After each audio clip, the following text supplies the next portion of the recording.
সেটা পরের বিষয়। আপনারা দেখবেন এই আর সেই দিন বেশি দূরে নয়, এই স্বাধীনতার পক্ষের শক্তি বিপক্ষের শক্তি আরেকটা লড়াই আসন্ন, এবং সেই লড়াইয়ে জাতীয় পার্টি স্বাধীনতার পক্ষের শক্তি হিসাবে আবির্ভূত হবে এবং লড়াই করে নানা জটিলতার সৃষ্টি হয়েছে।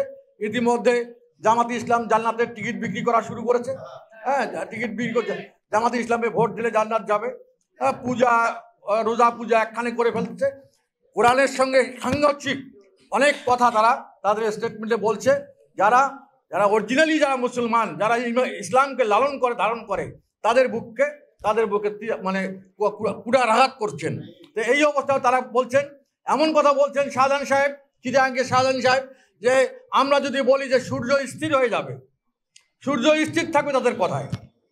এই যারা নাকি শাহজাহান খানকে চেয়ে না, তারা এখনো মাটির নিচেই নাকি আছে। এই জন্য ঔদ্ধত্যপূর্ণ বক্তব্য দেশের রাজনীতিতে একটা অস্থিতিশীল মোটিভের দিকে নিয়ে যাচ্ছে। এটা অত্যন্ত দুঃখজনক। আমার মনে হয় যে অবস্থার চলমান আছে, এই অবস্থায় একটা সুষ্ঠু নির্বাচন কোনোভাবেই সম্ভব নয়। জাতীয় পার্টি চায় কি একটা নিরপেক্ষ নির্বাচন। জাতীয় পার্টির প্রত্যাশা লেভেল প্লেয়িং ফিল্ড থাকবে, সব দল সব দলের কথা বলতে পারবে, তাদের নির্বাচনী এজেন্টরা সঠিকভাবে কাজ করতে পারবে, ভোটাররা নির্ভয়ে তার মনোনীত প্রার্থীকে ভোট দিতে পারবে। এই কাজগুলো যতক্ষণ পর্যন্ত নিশ্চিত হয় নাই, ততক্ষণ পর্যন্ত জাতীয় পার্টি নির্বাচনে যাবে কিনা এখন পর্যন্ত আমরা কিন্তু নিশ্চিত না।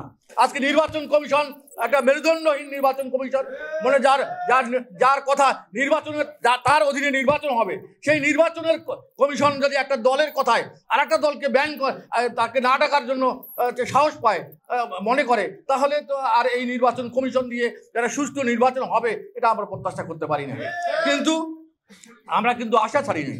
জাতীয় পার্টি, আমার মনে হয় বাংলাদেশ জাতীয় পার্টি জন্ম হওয়ার পর থেকে শুধু 15ই ফেব্রুয়ারি নির্বাচনটা আমরা করি নাই, আর বাকি সব নির্বাচনে জাতীয় পার্টি অংশগ্রহণ করেছে। এই নির্বাচন করার কারণে, যদি আপনারা জানেন 14 সালে নির্বাচনের কথা জানা, আমি তো ডিটেলস বলার সময় খুব কম, নামাজ আজান হবে, তা আমরা চাই একটা সুষ্ঠু পরিবেশ, একটা গণতান্ত্রিক পরিবেশ, এবং সব দল যাতে অংশগ্রহণ করতে পারে সেই নির্বাচনটা আমরা চাই। আমরা চাই যে একটা প্রতিহিংসার একটা অবসান হোক। এই প্রতিহিংসার রাজনীতি যত চলতে থাকবে, এই দেশ স্বাভাবিক অবস্থায় কোনোদিনই আসবে না। দেশ এখন মবের দেশ হয়ে গেছে। আপনি মব তৈরি করতে পারলেই আপনি আইনকে রোধ করতে পারছেন, আপনি হাইকোর্টের বিচারপতিকে সরাইতে পারছেন। আজকে মব করে যদি আপনি একটা নির্বাচন কমিশনে একটা যান, নির্বাচন যা বলবেন তাই হবে।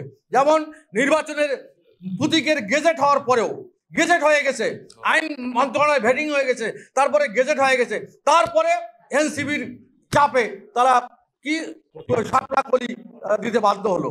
এই নির্বাচন কমিশন আমরা মনে করি এটা মেরুদণ্ডহীন নির্বাচন কমিশন। এই নির্বাচন কমিশনের অধীনে সুষ্ঠু নির্বাচন বা গণতন্ত্রের প্রাতিষ্ঠানিক রূপ দেওয়া খুবই কষ্টসাধ্য। আমি সবচেয়ে বলতে চাই, আমরা স্বাধীনতার পক্ষের একটা শক্তি। আমরা স্বাধীনতাকে, এই লাল সবুজের পতাকাকে লালন করি। আমরা এই স্বাধীনতা যুদ্ধকে আমরা মেনে চলি। আমরা এই স্বাধীনতার জন্য 30 লক্ষ মানুষ, 2 লক্ষ মানুষের আত্মাহুতি, 2 লক্ষ মহাবন্ধের সম্ভ্রমানির বিনিময়ে, এক সাগর রক্তের বিনিময়ে অর্জিত এই স্বাধীনতার পক্ষের শক্তি আমরা জাতীয় পার্টি লালন করেই জাতীয় পার্টি করে যাচ্ছি। যাতে এই স্বাধীনতার বিপক্ষের শক্তিরা এখন মাথা চাড়া দিয়ে উঠছে। এখন দেখবেন, আমি একটা কথা বলছি, আমি বাঁচি আর মরি সেটা পরের বিষয়,